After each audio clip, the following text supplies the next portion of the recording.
சங்கீதம் 34:10. சிங்க குட்டிகள் தாழ்ச்சி அடைந்து பட்டினியாய் இருக்கும் கர்த்தரை தேடுகிறவர்களுக்கோ ஒரு நன்மையும் குறைபடாது. இதனுடைய அர்த்தம் என்ன தெரியுமா? காட்டுல சிங்கம் எவ்வளவு பெருசா இருக்கு. சிங்கம் பட்டினியா இருக்குமா?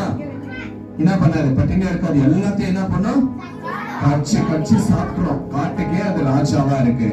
ஆனா ஏசப்பா சொல்றாரு, அந்த சிங்க குட்டி கூட பட்டினியா இருக்குமா, சாப்பாடு இல்லாம இருந்துருமா. ஆனா ஏசப்பாவை நீங்க தேடி வந்திருக்கிறீங்க. நீங்க எல்லாம் உங்களை ஏசப்பா ஒருபோதும் கைவிட மாட்டாரா. ஏசப்பா உங்களுக்கு நல்ல ஆகாரத்தை கொடுப்பாரு, நல்ல படிப்பை கொடுப்பாரு. அப்ப நீங்க என்ன பண்ண? ஏசப்பாவை